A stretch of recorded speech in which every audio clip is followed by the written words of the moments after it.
Hello, many thanks for joining us. I am Tina Oje Achu. The headlines. Federal government reaffirms commitment to secure nation's identity systems. Nigeria intensifies effort towards hosting 2025 International Air Show. INEC warns against fake recruitment adverts, and U.S. prosecutors charge suspect in murder of conservative activist Charlie Cake to court. And now the news in detail. President Bola Tinubu has reaffirmed his administration's commitment to ensuring that the nation's identity systems secured by public key infrastructure are trusted both at home and abroad. President Tinubu stated this on Tuesday at the 7th National Day of Identity organized by the National Identity Management Commission in Abuja, with the theme Public Key Infrastructure, Backbone to Digital Public Infrastructure. The president said this will build confidence in the nation's systems, attract investments, and ensure that citizens are able to engage seamlessly in a globalized digital economy. Our correspondent, Richard Alecheno, tells us more. Highlighting some of the strides of the commission in recent time, President Tinubu, represented by the Secretary to the Government of the Federation, Senator George Akume, said Nigeria has already positioned itself as a signatory to global commitments on digital public infrastructure. The national database has been expanded from a capacity of 100 million records to 250 million, ensuring that no Nigerian will be excluded as enrollment continues. Public Key Infrastructure, or PKI, is not a distant aspiration. It is the backbone that supports our digital transformation, ensuring that the identity of every Nigerian is secure, trusted and usable across all platforms. PKI is central to the integrity of our digital public infrastructure. With PKI, Nigeria can build an ecosystem where trust is guaranteed, fraud is reduced, services are streamlined, and every citizen can engage with government and private institutions with confidence. For PKI to serve as a true backbone of digital public infrastructure, we must scale even higher. The national identification number must become the key that unlocks every service, every opportunity, and every platform in both the public and private sectors. In his address, the Minister of Interior, Olubunmi Tunji-Ojo, said Nigeria has made progress in terms of her identity journey, albeit it is not yet complete, and re-echoed the President's position on identity. I understood there was a time we had a lot of headaches in the Nigeria Immigration Service, especially with regards to passport vis-a-vis NIN. Quality of NIN, some people, non-Nigerians, and etc. But today I can tell you that to a large extent that problem has been solved, to a large extent due to the proactiveness and the quality of data now that we're getting from NIMS. The President said, I think on his last trip to Japan, he said your nationality is in your passport, but your integrity is in your person, and that's the truth. So the identity of you is what should be the primary source of data in this country. On her part, the Director General, Chief Executive Officer of NIMC, Engineer Abisoye Koka Odushote, said the Commission has made progress by enrolling over 123 million Nigerians in the National Identification Database. According to her, NIMC is dedicated to expanding its national database and enhancing inclusivity through innovative technology, which is where PKI comes in. As part of our commitment to the SDG 16.9 goals, NIMC has made tremendous progress in inclusion, with over 123 million Nigerians now enrolled in the National Identification Database. Through technology and further collaboration with the Nigerian Immigration Service, we have experienced a 52% improvement in enrolling Nigerians in the diaspora, expanding our reach. There were goodwill messages from the Executive Chairman of the Federal Inland Revenue Service, Zach Adedeji, Chairman of the National Population Commission, Isa Kwara, and the Director General of the National Youth Service Corps, Brigadier General Olakule Nafiu, amongst several others. Richard Alecheno ASO Television News.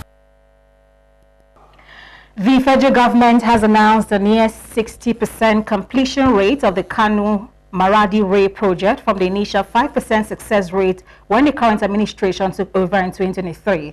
Vice President Kashim Shettima, speaking at the Second International Railway Conference 2025, pointed out that the ongoing railway modernization project from Lagos to Kano, Kano to Maradi, and Petraco to Maiduguri are designed with open doors to private sector participation. Daniel Obi reports. Identifying the transformative impact of railway transportation to the great economies of the world, the Vice President stated that Nigeria must leverage on its growing population potentials to build modern railway infrastructures that will open up new gateways to trade across Africa under the African Continental Free Trade Area. But the task of maximizing the immense opportunities in the railway sector is not one we consider easy. It requires networks, partnerships, and robust collaboration with stakeholders. This is why our ongoing modernization projects, Lagos to Kano, Kano to Maradi, and Port Harcourt to Maiduguri are designed with open doors for private sector participation. Acknowledging the administration's prioritization of transformational infrastructures, the Secretary to the Government of the Federation, Senator George Akume, commended the bold vision behind the proposed integrated gas-powered and high-speed rail project initiative. According to the SGF, the proposed project, valued at about $16 billion and with confirmed financial support from the Asia Development Investment Bank, will definitely accelerate the national economic growth trajectory. As you are all aware, the Office of Secretary to the Government of the Federation coordinates cross-sectoral engagements of this nature, ensuring the projects of national significance are diligently processed in line with our developmental priorities. The Minister of Transportation, Senator Said Ahmed Akali, in his address earlier, emphasized that the conference became necessary in order for railway sector experts to meet and review progress, as well as to reimagine the railway as a cornerstone of Nigeria's transportation, as well as a catalyst for national development. The African Continental Free Trade Area, AfCFTA, presents an enormous opportunity, but without efficient logistics, our business cannot compete. That is why Nigeria Kano-Maradi corridor is more than a railway project. It is a gateway to West African market, opening access for Nigerian goods into Niger Republic and beyond. The Second International Railway Conference and Exhibition 2025, themed Opportunities and Challenges in Rail Development in Africa, a call for investment, is aimed at showcasing the investment prospects for active private sector participation for inclusive growth and national development. Daniel Obi, ASO Television News. The federal government of Nigeria has reaffirmed its commitment to aviation safety and emergency preparedness as plans intensify for the 2025 Nigeria International Air Show. A high-level strategic session was recently held at the Nnamdi Azikiwe International Airport, Abuja, where top officials from key agencies including the Nigerian Air Force, FAN, NCAA, NAMA, NEMA, and the police force met to coordinate emergency and aeromedical readiness. The meeting, co-chaired by NIA Managing Director, Mrs. Brian Williams, and NCAA Emergency Committee Chair, Engineer Godwin Balang, featured simulations of critical incidents like aircraft fires, mid-air collisions, and VIP evacuation scenarios. Mrs. Williams highlighted the air show's goal of promoting international aviation safety standards and inter-agency cooperation. FAN Medical Head, Dr. Ainor Ayodeji, said the preparations would not only ensure participants' safety during the event, but also raise national standards in airport emergency response and aeromedical services. The Nigerian International Air Show 2025 will take place in Abuja, positioning the country as a regional leader in aviation innovation and security. Nigeria's Minister of Aviation and Aerospace Development, Festus Keyamo, has held high-level meetings with the Chinese ambassador to Nigeria, Yu Donghee, and executives from China's leading aircraft manufacturer, COMAC. A statement by the minister's spokesperson, Tunde Moshut, said during the visit, Ambassador Yu reaffirmed China's commitment to supporting Nigeria's aviation growth, calling the country a key player in Africa's development.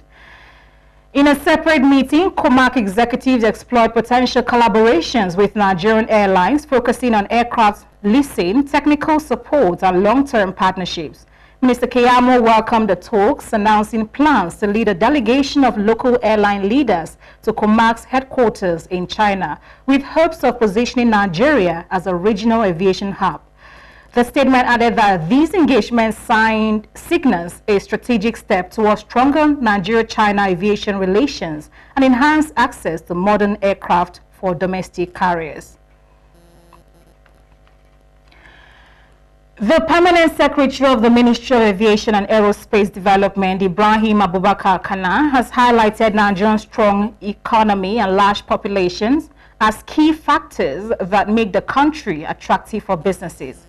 He made the remarks during a visit by representatives of the Commercial Aircraft Corporation of China to his office on Monday, 15th September, noting that the visit follows the minister's recent trip to China. He assured the Chinese aviation manufacturer of government support, including connections with local airline operators and key stakeholders in the sector. The delegation was also informed of the upcoming Nigeria Air Show in December 2025, where COMAC is expected to showcase its aircraft. Also speaking, MD of the Nigeria Safety and Investigation Bureau, Alex Bade, expressed optimism about the collaboration, citing Nigeria's need for more aircraft. Similarly, Nigeria Air Show CEO Brea Williams emphasized Nigeria's strategic location as ideal for investment, especially in maintenance, repair, and overhaul facilities. COMAC's Deputy General Manager, Yang Yang, affirmed the company's interest in investing in Nigeria, describing it as a strategic hub. The Nigerian Environmental Safety says government must deepen collaboration with professional bodies to strengthen policies on climate change, waste management, and sustainable development. Speaking at a briefing in Abuja, the national president of the Nigerian Environmental Society, Dr. Afegbi Diki Okobia, highlighted the role of government in shaping Nigeria's environmental sector. He noted that the creation of the Federal Ministry of Environment and the passage of the Institute of Environmental Practitioners Act were a direct result of sustained advocacy from experts and civil society. Nigerian Environmental Society was established on the 17th day of October 1985 in Lagos. The Nigerian Environmental Society was born out of the vision and passion of concerned environmental professionals who recognized the urgent need for advocacy, awareness, and professional engagement in environmental protection and sustainable development in Nigeria. Okobia explained that the Society's upcoming national conference will bring together policymakers, regulators, industry leaders, and academics to address Nigeria's most pressing environmental challenges, from oil pollution and waste management to building climate-resilient cities. The key speaker for this year's national conference is Sarah Mukherjee, the CEO of the Institute of Sustainability and Environmental Professionals, ISEP, formerly known as IMA in the United Kingdom.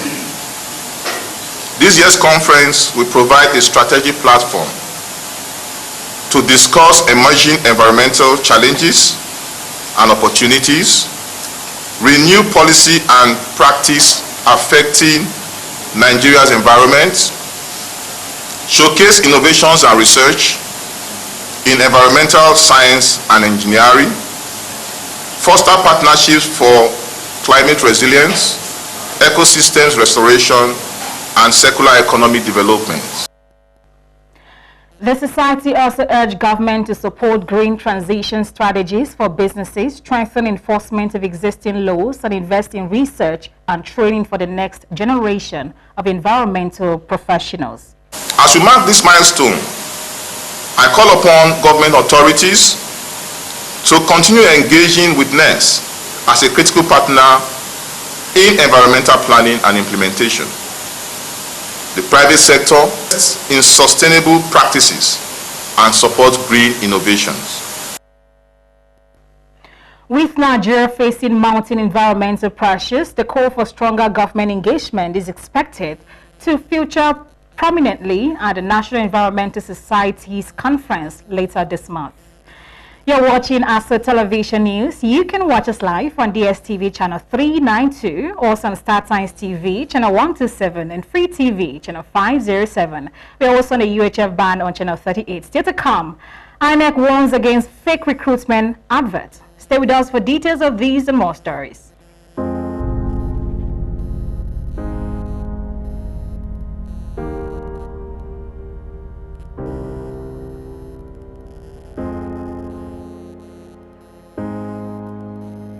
Let's get one thing straight. Being a woman with disabilities doesn't mean you don't have the right to quality sexual and reproductive health information and services. Family planning, maternity care, STI prevention. Every woman deserves access to safe, respectful, and inclusive reproductive health care. My body, my health, my reproductive rights. No limits, no exceptions. Your health matters. Your choices matters. Get informed, get care, and take charge of your future. Thanks for staying with us. Moving on,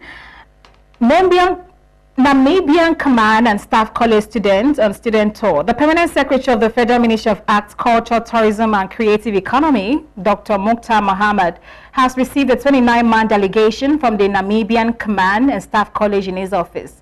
A 29-man delegation was led by Brigadier General B.N. Erastus from the Namibian Command and Staff College on a student tour to the ministry. Tapsi Gimba has the details. The Permanent Secretary, Dr. Mukhtar Mohammed Yawale, expressed satisfaction receiving the students from the Namibian Command and Staff College on a study tour to the ministry, saying the visit speaks a lot of the ministry in the areas of arts, culture, tourism, and creative economy, serving as a strategized organ to deliver the renewed hope agenda of Mr. President. The Permanent Secretary, who was represented by the Director overseeing the Office of the Permanent Secretary, Mrs. Akudu Ogosu Ogochi, said the visit was aimed at offering the delegation an expository knowledge on the operation of the ministry. He said he was not surprised with the visit, saying for many years Nigerians and Namibia have maintained high level of diplomatic relations as members of the African Union, United Nations and Commonwealth of Nations. Nigeria and Namibia maintain high level diplomatic relations as members of the African Union,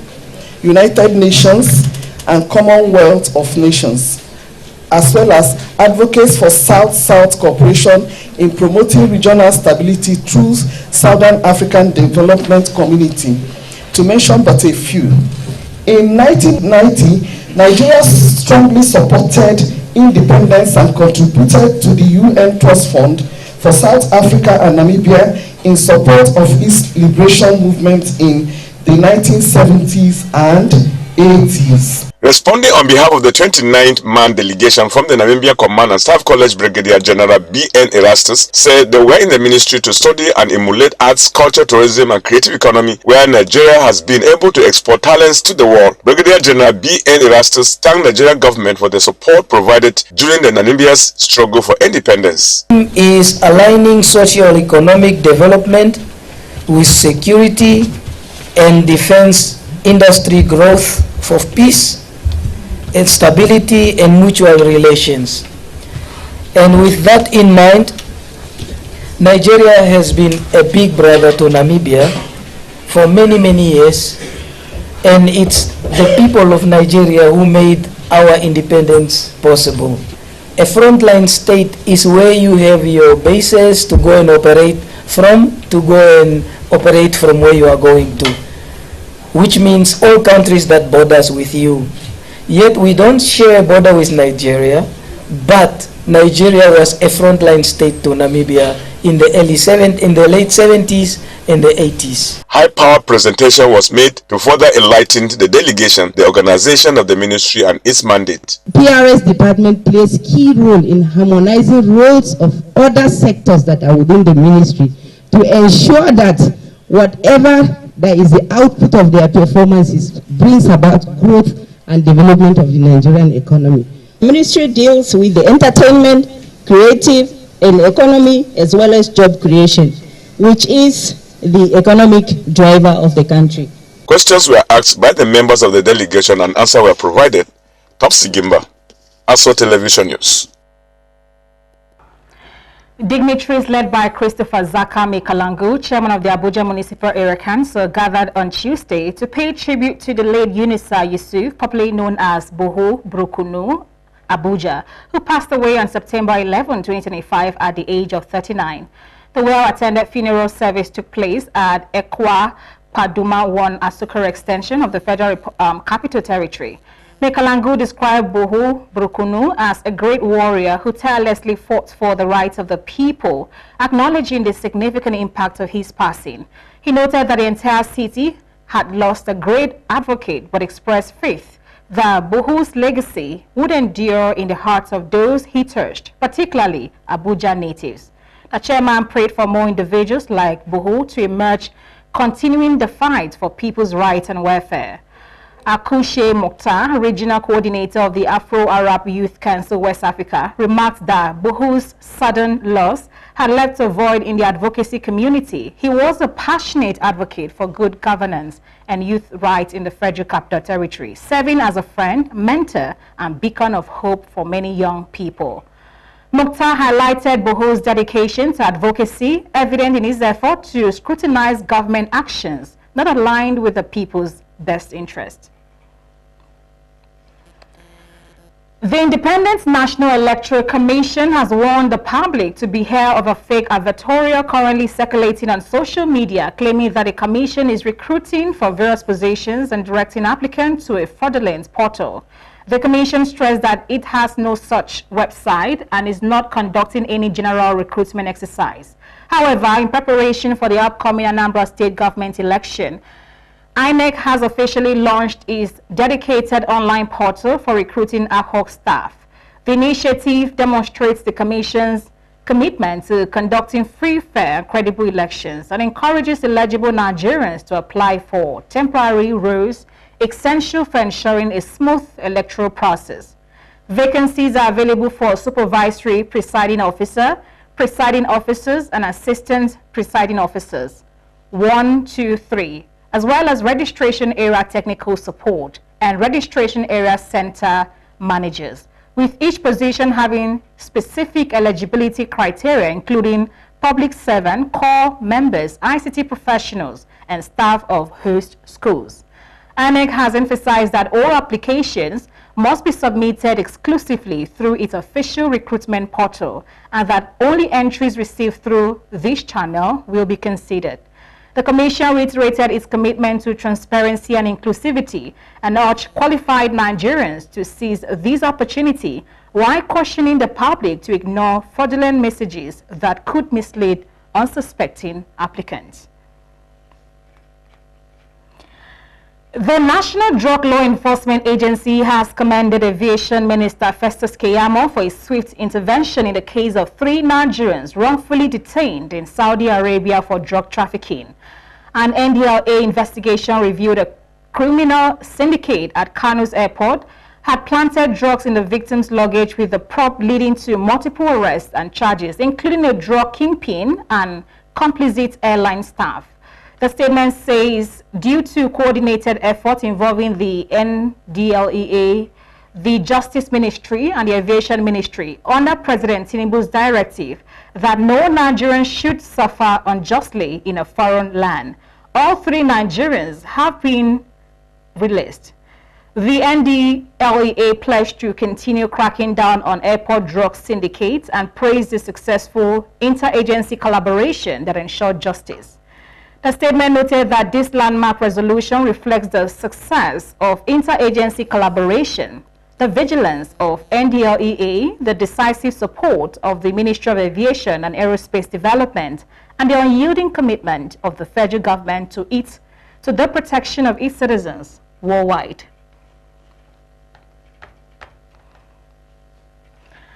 Prosecutors in Utah have formally charged the suspect in the murder of prominent U.S. conservative activist Charlie Kirk. Kirk, a close ally of President Donald Trump, was shot dead last week during a speaking event on the Utah University campus. Authorities said 22-year-old Tyler Robinson used a rifle to shoot Kirk with a single bullet to the neck from a rooftop. He was arrested after a 33-hour mount. Utah County Attorney Jeff Gray, in press conference, said after reviewing the evidence, he is charging Tyler James Robinson, age 22, with aggravated murder for intentionally causing the death of Charlie under circumstances that created a great risk of death to others. 6 other charges include obstruction of justice and witness tampering, allegedly for ordering his roommate to stay silent. Kirk was the founder of the influential conservative youth political group Turning Point USA and used his audiences on TikTok, Instagram, and YouTube to build support for conservative talking points, including strong criticism of the transgender rights movement. And that's the news. Before we go, a look at one of our major stories. President Bola Tinubu has reaffirmed his administration's commitment to ensuring that the nation's identity system secured by public key infrastructure are trusted both at home and abroad.